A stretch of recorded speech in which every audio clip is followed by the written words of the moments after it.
Pasamos ahora a la 11ª sesión de Jesús de Nazaret, su vida a partir de los 4 evangelios, que hemos titulado Los milagros de Jesús, signos mesiánicos.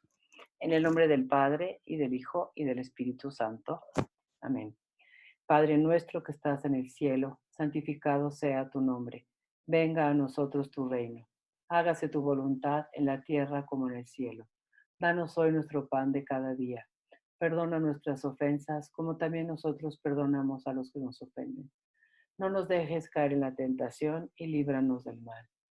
Dios te salve María, llena eres de gracia, el Señor es contigo. Bendita eres entre todas las mujeres y bendito es el fruto de tu vientre Jesús. Santa María, Madre de Dios, ruega por nosotros pecadores, ahora y en la hora de nuestra muerte. Amén. Gloria al Padre, al Hijo y al Espíritu Santo, como era en un principio, ahora y siempre, por los siglos de los siglos. Amén.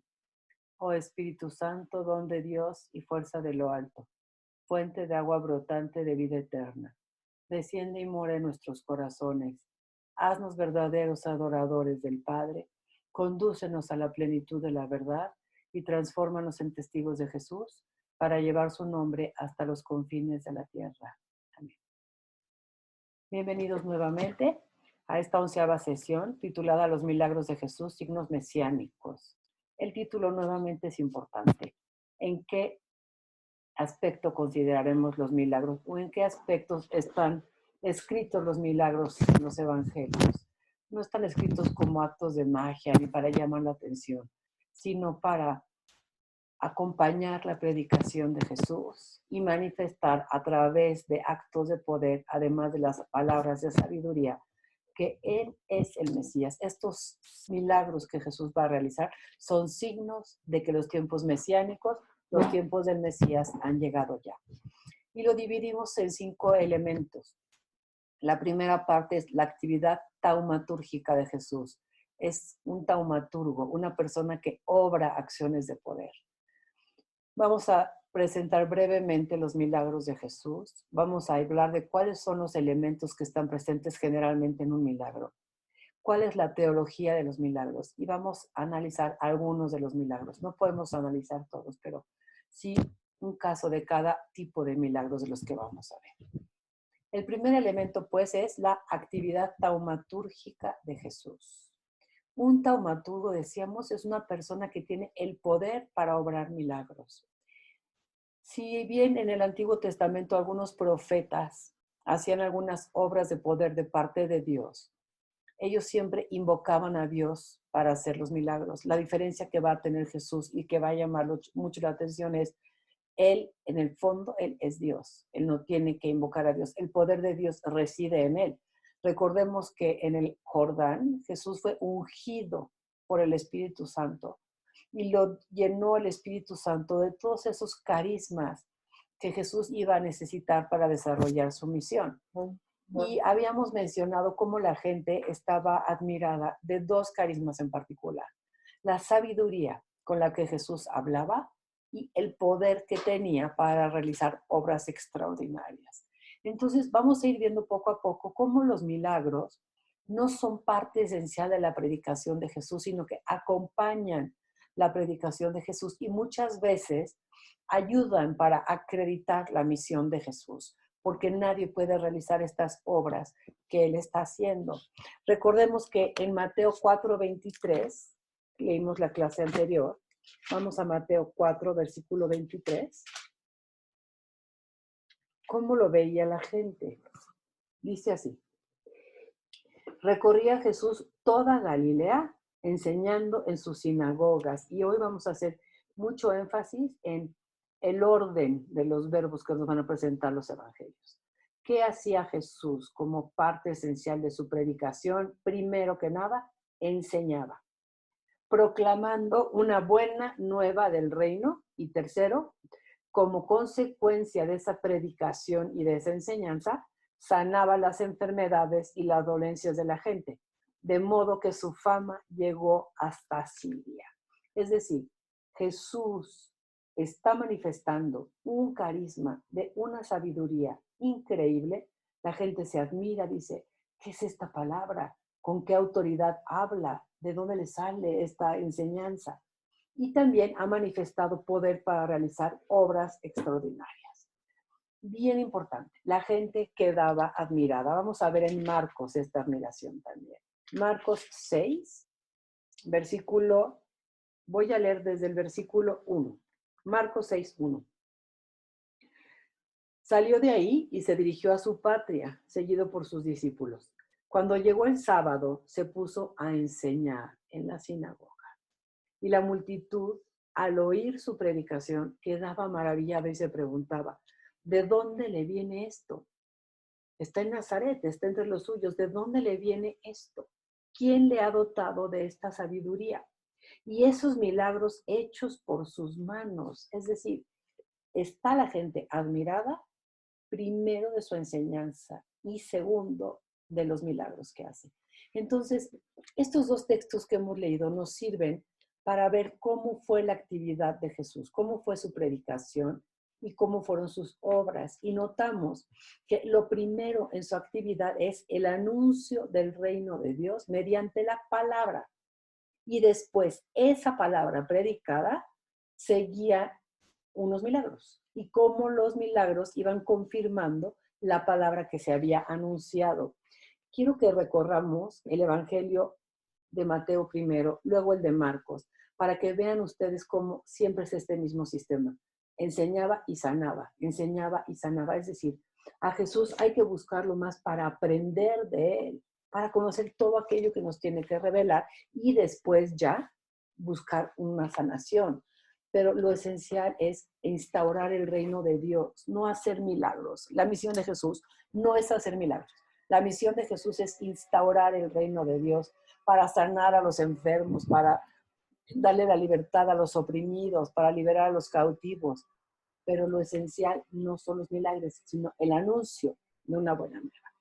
Vamos a recorrer un momentito el Evangelio de San Mateo. Ya leímos el capítulo 4 en el versículo 23. Ahora vamos al capítulo 5, versículo 1. Mateo 5, 1. Ya vimos capítulo 4, ahora el capítulo 5.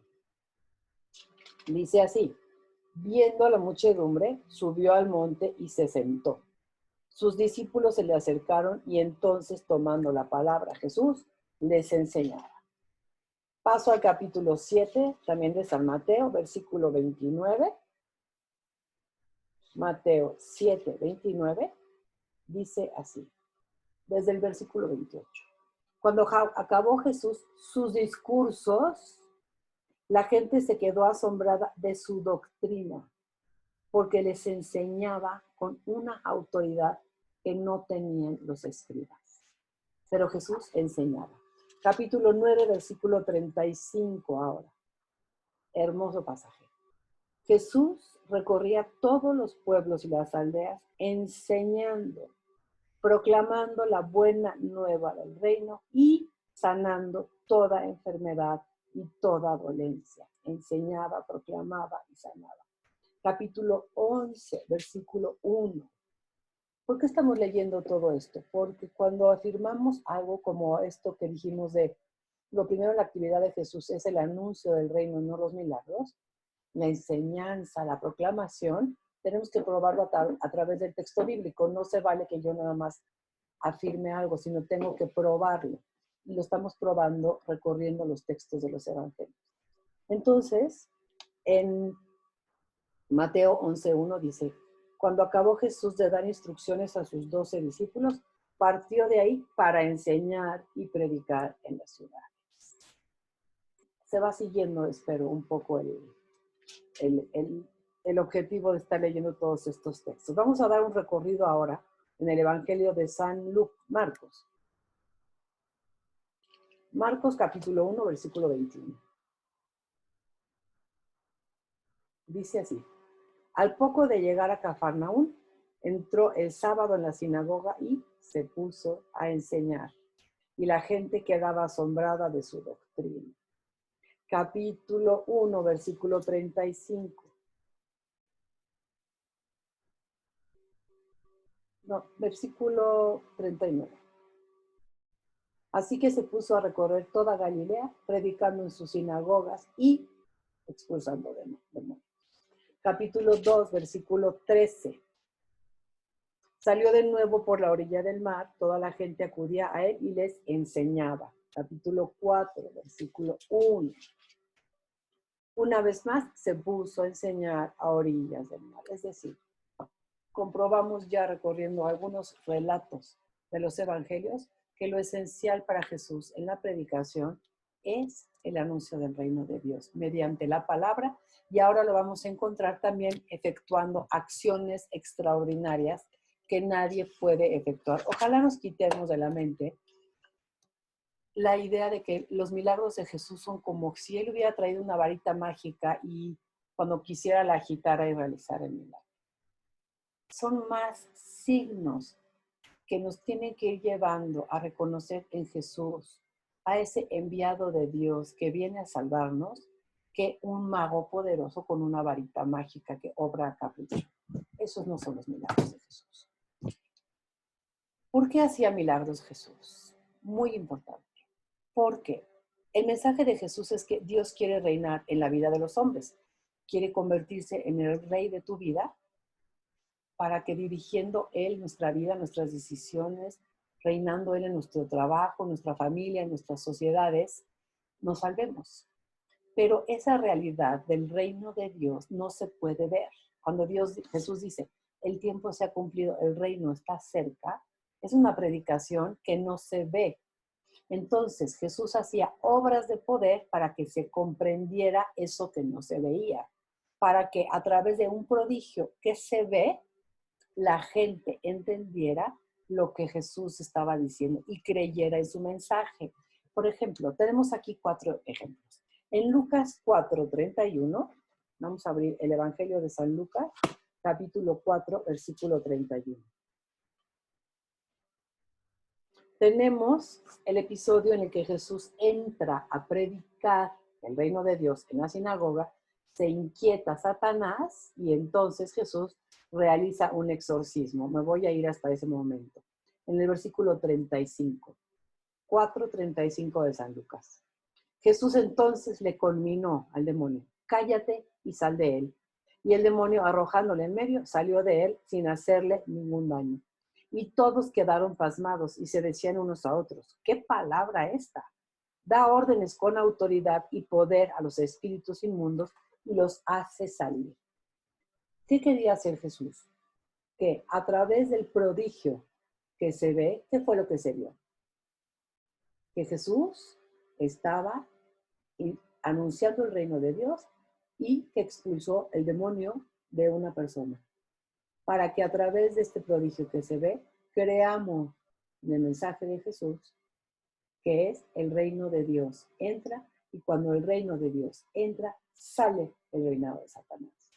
Y Jesús también está enseñando que Él tiene poder y autoridad hasta sobre los espíritus inmundos.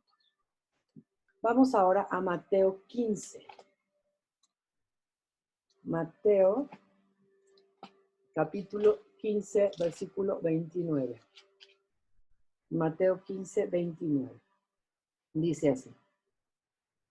Numerosas curaciones junto al lago. Pasando de ahí, Jesús vino junto al mar de Galilea. Subió al monte y se sentó ahí.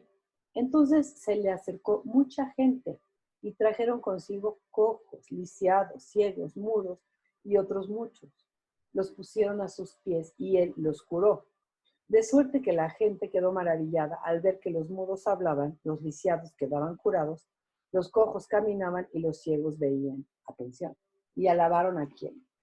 A Jesús, o alabaron al Dios de Israel. Alaban a Dios porque Jesús ha enseñado el reino de Dios. Ha llegado. Conviértanse, crean, vengo a anunciarles que Dios está instaurando su reinado. Como esa realidad no se ve, Jesús hace signos sensibles, en este caso las curaciones, que sí se ven. ¿Qué fue lo que se vio? Muchas curaciones. ¿Qué es lo que se debía de creer sobre el mensaje de Jesús? Que Dios quiere sanar toda enfermedad y dolencia como signo de la llegada del reino de los cielos. Vamos ahora al Evangelio de San Juan, porque es lo mismo en todos los evangelios. Pretenden lo mismo los evangelistas. capítulo 9 de San Juan. Es la curación del ciego de nacimiento. Si ven ustedes, es un relato muy grande. Pero en el capítulo 8, Jesús les dijo en el versículo 12, yo soy la luz del mundo. La persona que me siga no camina en la oscuridad, sino que tendrá la luz de la vida. Ya predicó. Y en el capítulo 9 tenemos la curación del ciego de nacimiento. Predicó, yo soy la luz del mundo, hace un signo para que se comprenda eso que ha predicado. Y finalmente, Marcos 5:35. Marcos 5:35.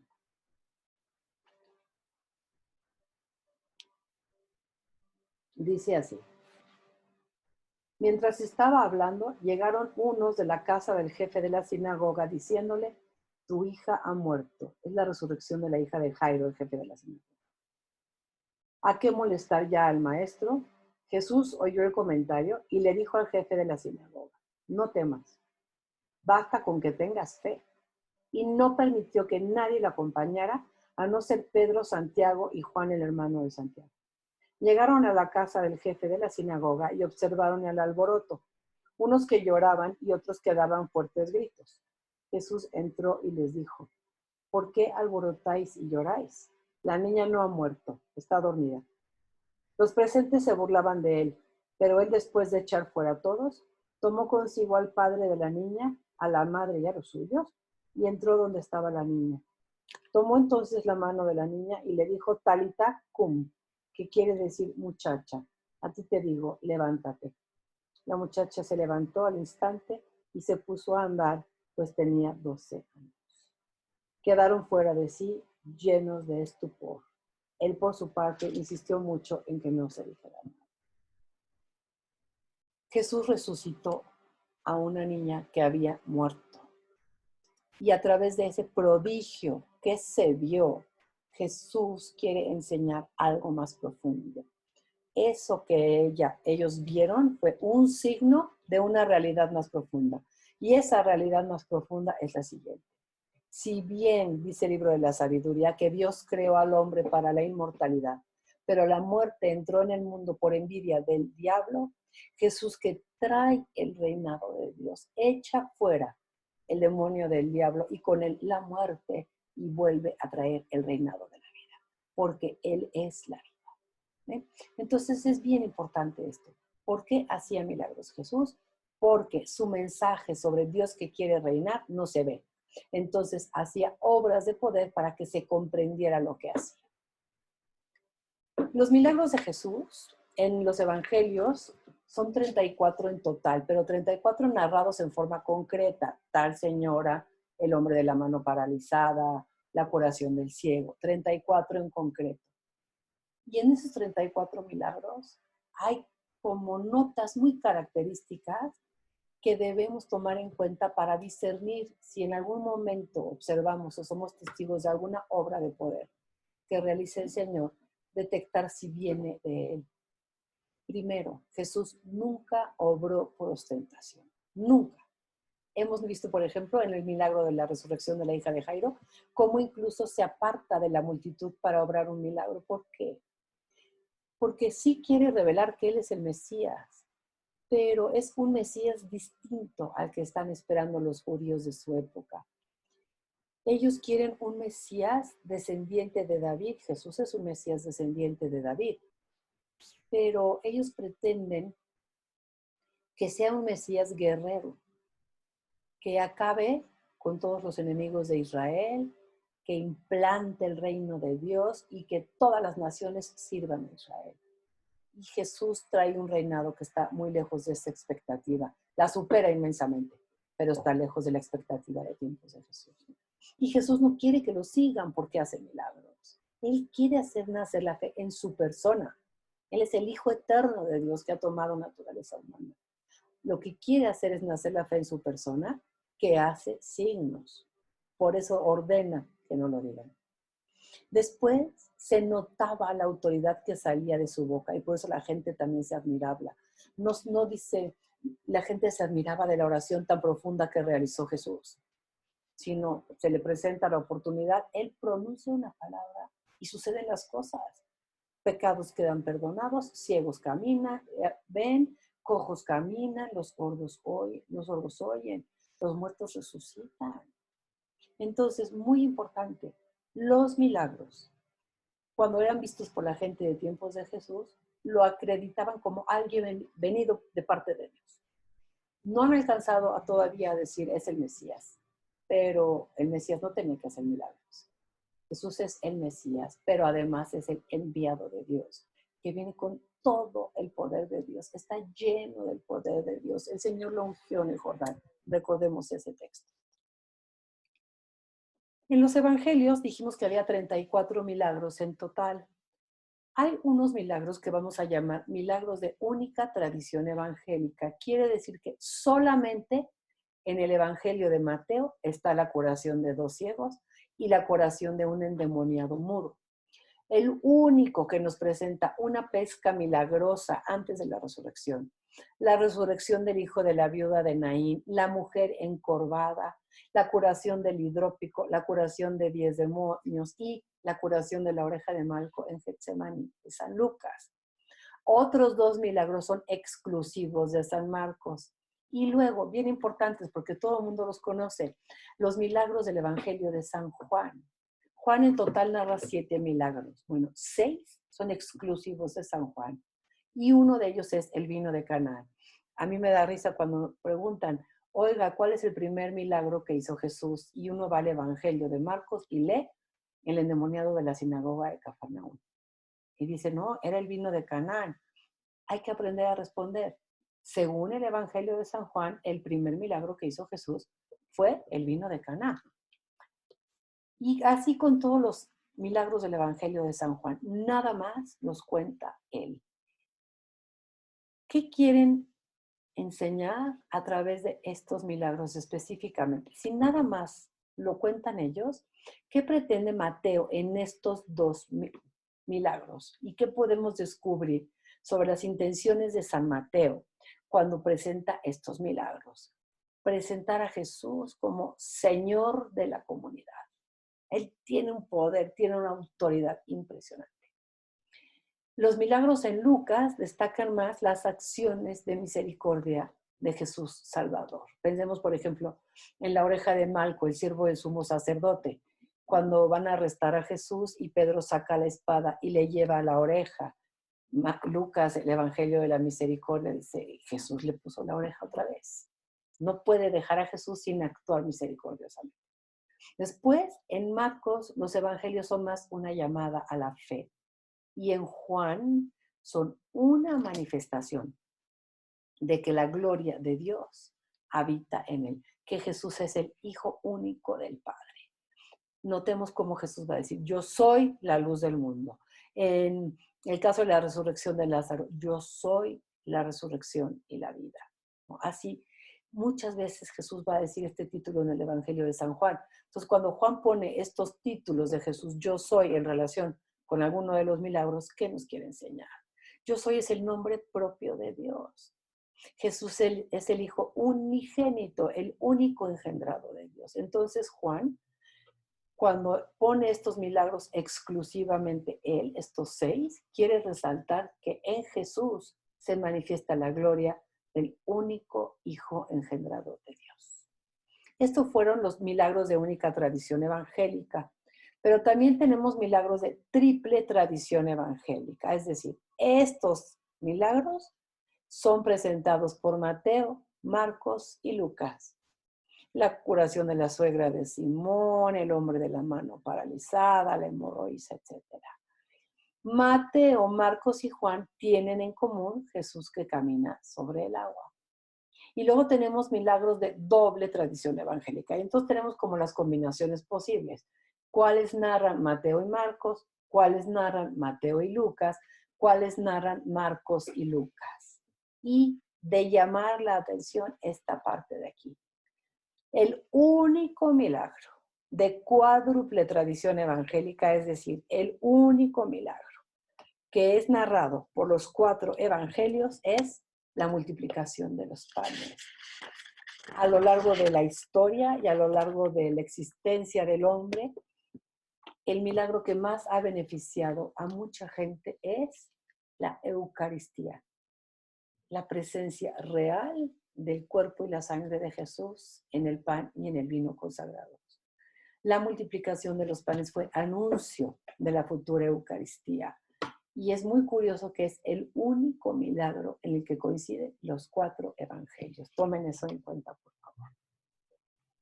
Dijimos que como Jesús viene a liberar al hombre integral, para él es importante el hombre integral. Si recorremos los evangelios, vamos a encontrar que abarca todos los aspectos de la vida de la persona.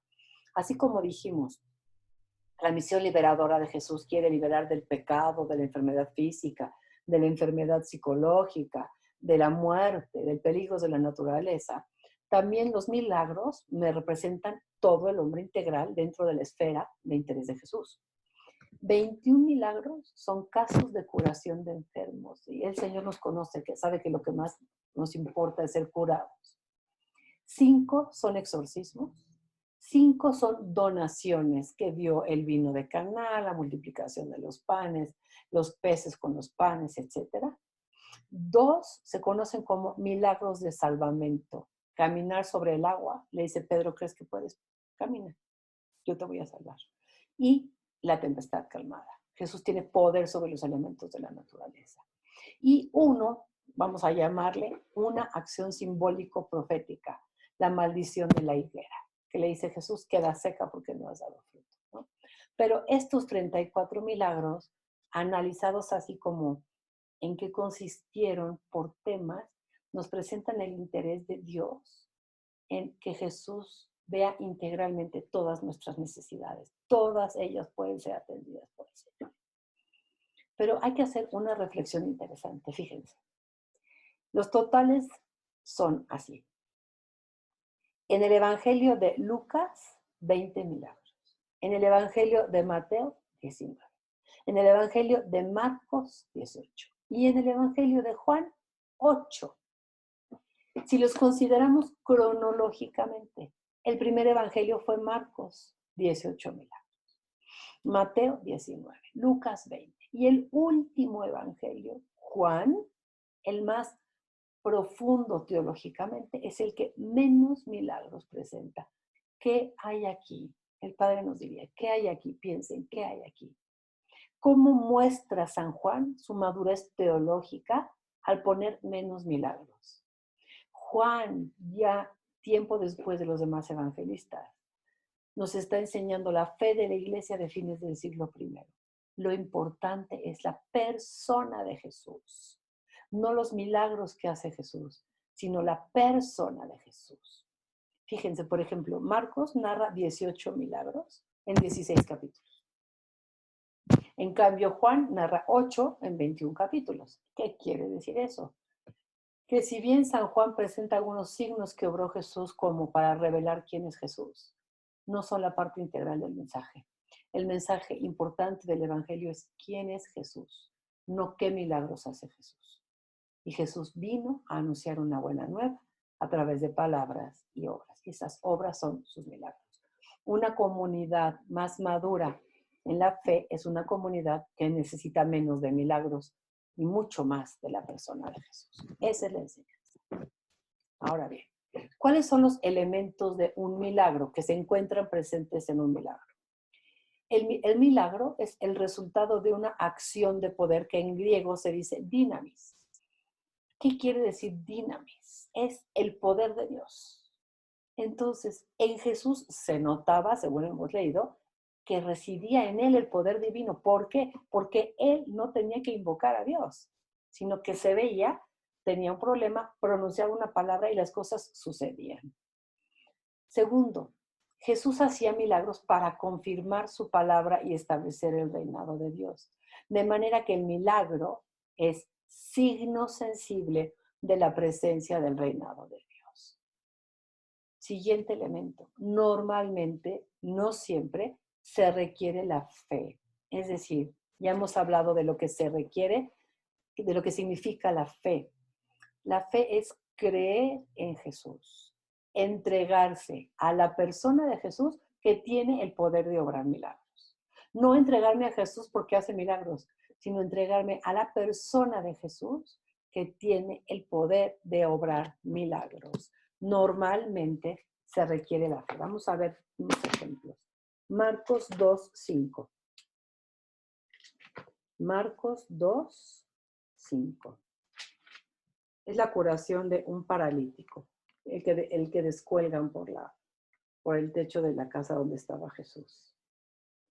Dice así: viendo Jesús la fe de los amigos, no la fe del paralítico, sino la fe de los amigos en Jesús, que puede obrar un milagro, descuelgan a su amigo. Vamos a Lucas 7:50. Vamos a leer dos nada más. Lucas 7:50. Dice, él le dijo a la mujer, vete, tu fe te ha salvado, vete en paz. A veces se requiere la fe, generalmente, no necesariamente. Generalmente hay oración de imploración, aunque no necesariamente. Por ejemplo, los amigos del paralítico nada más lo descolgaron y lo pusieron delante de Jesús, pero no, le dijeron, Jesús, te pedimos por favor, y Jesús se hincó y se puso a hacer oración. No.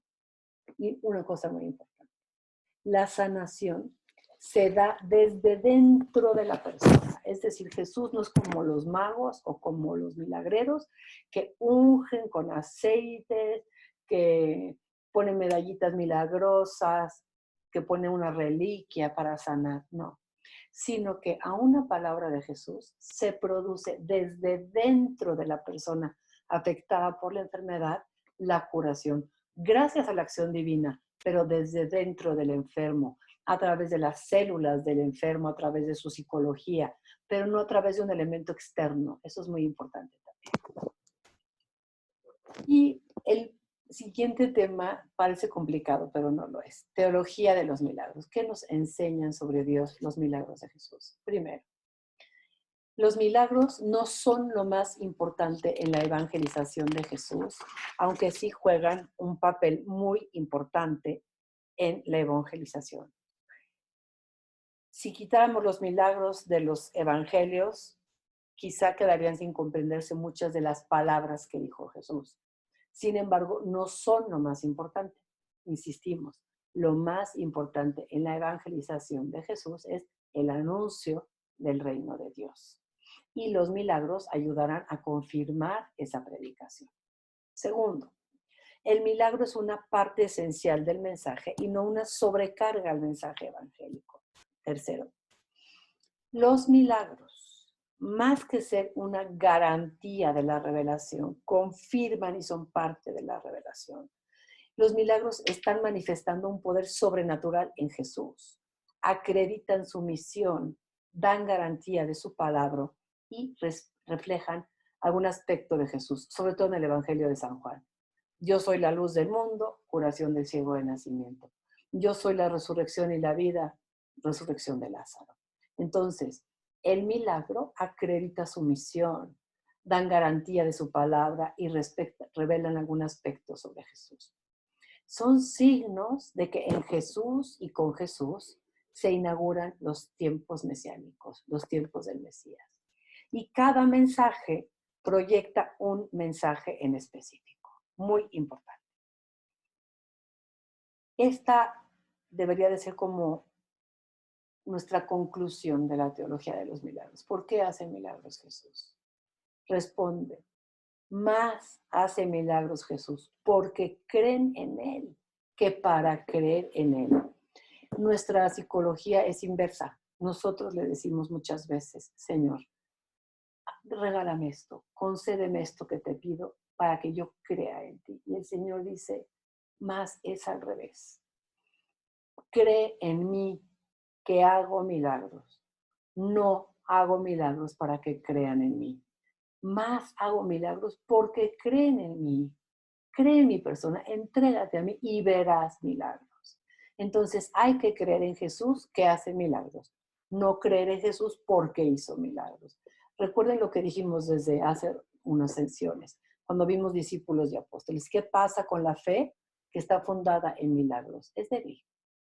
¿Y qué pasa cuando no ve milagro? Puede caerse, puede romperse. Es una fe muy quebradiza. Jesús no se fiaba de esa fe. Atención con esto. Bueno, vamos a presentar algunos milagros con un ejemplo que nos daba el Padre siempre, que es un semáforo. Porque no gusta de llamar a los milagros milagros, sino le gusta llamarlos signos. Y el signo es como un semáforo.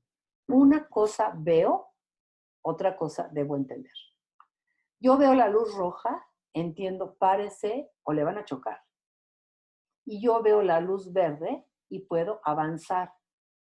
Aquí no dice pare y aquí no dice avance, sino que yo viendo una cosa, creo otra o entiendo otra. Así son los milagros de Jesús. Son signos en los que una cosa se ve, otra cosa debo de creer. Por ejemplo, la multiplicación de los panes. Una cosa vieron. ¿Qué fue lo que se vio? La multiplicación de panes. Jesús alimentó a mucha gente. ¿Qué debían creer? ¿A qué debía de llevarlos ese milagro? A, primer lugar, Jesús es compasivo. Y segundo, Él tiene poder sobre la materia. Solamente así algún día van a poder comprender, este es mi pan, mi cuerpo, y parte el pan. Él tiene poder sobre la materia. En ese momento, la gente que vio el milagro se quedó con lo que vio. Más adelante van a creer otra cosa. ¿Sí? Nosotros en la Eucaristía pasamos por el mismo proceso. Una cosa vemos. Físicamente estamos viendo un signo. Sacramento, un signo sensible. Un sacerdote que está consagrando el pan y el vino. Otra cosa debo de creer, que está ahí Jesús en su cuerpo y en su sangre. Vamos a ver, por ejemplo, en el Evangelio de San Juan, me adelanto un poco, pero para San Juan el signo de los signos es la resurrección de Jesús, su propia resurrección. Entonces, en el capítulo 20 de San Juan, quiero leer del versículo 3 en adelante. Juan 23. Dice así. Salieron Pedro y el otro discípulo y se encaminaron al sepulcro. Corrían los dos juntos, pero el otro discípulo corrió por delante más rápido que Pedro y llegó primero al sepulcro. Al asomarse, vio los lienzos en el suelo. Una cosa vio. Detrás llegó Simón Pedro, entró en el sepulcro y vio los lienzos en el suelo. Una cosa vieron. Versículo 8. Entonces también el otro discípulo, el que había llegado el primero al sepulcro, vio los lienzos y creyó, pues hasta entonces no habían comprendido que según la Escritura Jesús debía resucitar de entre los muertos. El gran signo en el Evangelio de San Juan es la resurrección de Jesús. ¿Qué vieron? Lienzos. ¿Qué creyeron? Jesús dijo que Él iba a resucitar. Este signo me lleva a creer en una palabra que dijo el Señor. Igual son los milagros. ¿Sí? Vamos a otro milagro. El paralítico y el perdón de los pecados. Vamos a leerlo en el Evangelio de San Lucas, capítulo 5, versículo 17. Lucas 5, 17. Dice así. Un día que estaba enseñando, había ahí sentados algunos fariseos y doctores de la ley que habían venido de todos los pueblos de Galilea y Judea y de Jerusalén. Entonces Jesús estaba enseñando su tema favorito, viene el reino de Dios. Y el poder del Señor le hacía obrar curaciones. En esto unos hombres trajeron en una camilla a un paralítico y trataban de introducirlo para ponerlo delante de él, pero no encontrando por dónde meterlo a causa de la multitud. Subieron al terrado, lo bajaron con la camilla a través de las tejas y lo pusieron en medio delante de Jesús. Viendo Jesús la fe que tenían, dijo, hombre, tus pecados quedan perdonados. Los escribas y fariseos empezaron a pensar, ¿quién es este que dice tales blasfemias? El único que tiene poder para perdonar los pecados es Dios. Sabiendo Jesús lo que pensaban, les dijo, ¿qué estáis pensando en vuestro interior? ¿Qué es más fácil? Decir, tus pecados te quedan perdonados, o decir, levántate y anda. Pues para que sepáis que el Hijo del Hombre, y se identifica a sí mismo con el Hijo del Hombre, tiene en la tierra poder de perdonar pecados, le dijo al paralítico, a ti te digo, levántate, toma tu camilla y vete. Se levantó entonces delante de ellos, tomó la camilla en la que yacía y obviamente se fue a su casa alabando. El asombro se apoderó de todos y alababan a Dios. Y llenos de temor decían, hoy hemos visto cosas increíbles. Hay que recordar estas dos cosas. Primero, la gente sanada alaba a Dios. De alguna manera Jesús les lleva a comprender, no fui yo, es Dios y el poder de Dios que obra en mí, el que quiere sanarte. Y segunda cosa, muy importante en este milagro, Jesús ha estado proclamando la llegada del reino de Dios. Él viene, ofrece su Dios, el hombre es libre de aceptarlo o de rechazarlo, si quiere o no gozar de sus beneficios. Bueno, pues es la fe la que ahora impulsa a 4 amigos a presentarle un paralítico. Con la intención, probablemente, de que Jesús le dijera, levántate y anda. Y Jesús le dice, tus pecados te son perdonados. En lugar de sanarlo inmediatamente. Entonces, escuchen, Jesús dice una palabra, tus pecados quedan perdonados. En lugar de decirle, levántate, toma tu camilla y anda. ¿Qué quiere revelar Jesús con esa palabra? Dice, a mí me cuesta el mismo trabajo decir, tus pecados te son perdonados, que levántate, toma tu camilla y vete. Pero estoy revelándoles que tengo el mismo poder que tiene Dios de perdonar los pecados. ¿Cómo es posible? Eso es una blasfemia. Y dice Jesús, sí, levántate, toma tu camilla y anda. ¿Qué es lo que se vio? Que el paralítico se levantó y anduvo. ¿Qué quiso enseñar Jesús? Si bien tengo poder para sanar, primero, mi primer interés es el perdón de los pecados. Me interesa más la salud espiritual de una persona que su salud física. Su salud física terminará cuando acabe este mundo, pero su salud espiritual permanecerá. Es importante no considerar nada más al hombre en su parte exterior. El siguiente es la tempestad calmada. Vamos a leerlo. Estamos en Lucas 8:22. Lucas 8:22. Dice así. No olvidemos, Jesús ya les enseñó que tiene poder sobre la materia. Ahora les va a demostrar cómo tiene el poder sobre los elementos de la naturaleza. Dice, cierto día subió a una barca con sus discípulos y les dijo, pasemos a la otra orilla del lago, y se hicieron a la mar. Mientras ellos navegaban, se quedó dormido.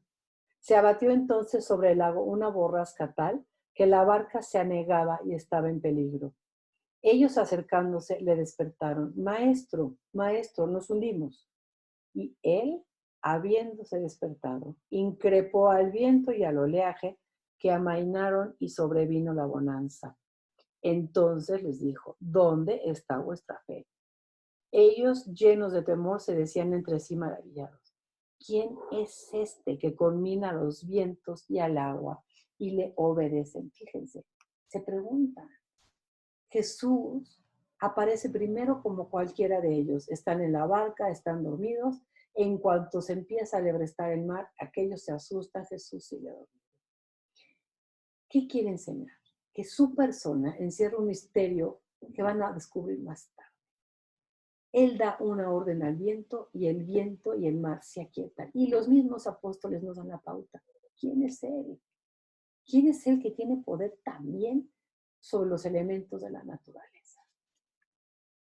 Ya vimos cómo Jesús tiene poder sobre la materia y vemos cómo tiene poder sobre los elementos del mundo. En otra ocasión va a aparecer caminando sobre el mar. Tiene poder sobre su propio cuerpo para no hundirse. Teniendo poder sobre la materia, sobre los elementos de la naturaleza y sobre su propio cuerpo, no podrá un día decir, al pan este es mi cuerpo y del vino esta es mi sangre. Vean cómo en los milagros de Jesús hay mucho más que el acto de magia. hay un signo de algo muy profundo detrás. Es un signo, pero de una realidad espiritual, de una hondura mucho mayor. El endemoniado epiléptico, vamos a leer una liberación. Capítulo 9 de San Lucas, versículo 37. Dice así. Al día siguiente, cuando bajaron del monte, le salió al encuentro mucha gente. Y en esto uno de los presentes empezó a gritar, Maestro, te suplico que atiendas a mi hijo porque es el único que tengo. Mira, un espíritu se apodera de él y de pronto empieza a dar gritos. Le hace retorcerse echando espuma y a duras penas se aparta de él. Lo deja todo mayugado. He pedido a tus discípulos que lo expulsaran, pero no han podido. Jesús exclamó, hay generación incrédula y perversa. ¿Hasta cuándo estaré con vosotros y habré de soportaros? Trae acá a tu hijo. Cuando se acercaba, el demonio lo arrojó por tierra y lo agitó violentamente. Pero Jesús, vean cómo el demonio se inquieta ante la presencia de Jesús. Pero Jesús increpó al espíritu inmundo, curó al niño y se lo devolvió al padre. Y todos quedaron atónitos nuevamente ante la grandeza de Dios. ¿Qué hay aquí? Jesús ha venido a instaurar el reinado de Dios. Ese es su anuncio. La entrada del reinado de Dios inmediatamente echa fuera el reinado de Satanás. Lo único que hay que tener es fe. Pues bien, el Padre tiene fe. ¿Qué es lo que Jesús está enseñando? Que la fe y la oración en la persona de Jesús son las armas más eficaces contra Satanás. Y el Señor libera del demonio. Y el milagro, para mí el más bonito, es el vino de Cana. Es el Evangelio de San Juan. Lo conocemos probablemente. Lo leo rápidamente. Capítulo 2 del Evangelio de San Juan, versículo 1 al 22. Es en el primer Evangelio de San Juan el primer milagro. Dice así. 3 días después se celebraba una boda en Caná de Galilea y estaba ahí la madre de Jesús. Fueron invitados también a la boda Jesús y sus discípulos. Al quedarse sin vino por haberse acabado el de la boda, le dijo a Jesús su madre, no tienen vino. Jesús le respondió, ¿qué tengo yo contigo, mujer? Todavía no ha llegado mi hora. Pero su madre dijo a los sirvientes, haced lo que él os diga. Había ahí 6 tinajas de piedra destinadas a las purificaciones de los judíos, de 2 o 3 medidas cada una. Jesús les dijo, llenad las tinajas de agua. Ellos las llenaron hasta arriba. Sacadlo ahora, les dijo, y llevadlo al maestresala. Ellos lo llevaron, y cuando el maestresala probó el agua convertida en vino, como ignoraba de dónde era, llamó al novio y le dijo, todos sirven primero el vino bueno y cuando ya están bebidos el inferior. Tú, en cambio, has reservado el vino bueno hasta ahora. Y dice el Evangelio, este fue el comienzo de los signos que realizó Jesús en Caná de Galilea. Y esto es lo importante y nadie le pone atención. Y así manifestó su gloria y creyeron en él. Juan aprovecha una escena cotidiana, unos esponsales, y a través de esos esponsales va a darnos una enseñanza. La alianza antigua ha pasado, esa es la enseñanza. Para la alianza antigua había un vino antiguo. Ahora se inauguran los tiempos mesiánicos. Jesús va a dar un vino nuevo, superior al antiguo, que no se acabará cuando llegue su hora. Por eso le dice a su madre, todavía no ha llegado mi hora, todavía no ha llegado la hora en la que yo entregue mi sangre derramada en la cruz. Podemos entender el milagro en 2 niveles. Entonces, sencillo, Jesús se compadece de los novios, escucha la petición de su madre y convierte el agua en vino. Pero lejos de ser el estilo de Jesús, es un signo que proyecta un significado más profundo. Primero, el vino que se acaba es signo de la alianza antigua que llega a su fin. Jesús viene a inaugurar los tiempos mesiánicos. Vienen aquellos últimos tiempos, los tiempos del Mesías. Y Jesús dice, y en esos tiempos de nuevos se requiere vino nuevo. Y yo lo voy a dar. y lo voy a dar cuando llegue mi hora. El relato del vino de Caná no se comprende sin el relato de la crucifixión. En ese momento es cuando Jesús dice, ha llegado la hora. Ahora sí, y da toda su sangre, ¿sí? Y es un vino nuevo, más abundante y de mucho mejor calidad. ¿Qué concluyeron los apóstoles? Hay gloria de Dios en él. ¿Qué es la gloria de Dios? Dice, y con esto manifestó Jesús su gloria y creyeron en él. Es decir, Jesús manifestó que la presencia de Dios estaba en él y creyeron en él sus discípulos. Es mucho más profundo el milagro, pero no es el momento de estudiarlo. Nada más quedémonos con esto. Los signos de Jesús quieren invitarnos a creer en él, no en el signo. Jesús hace más signos porque creen en él que para que crean en él.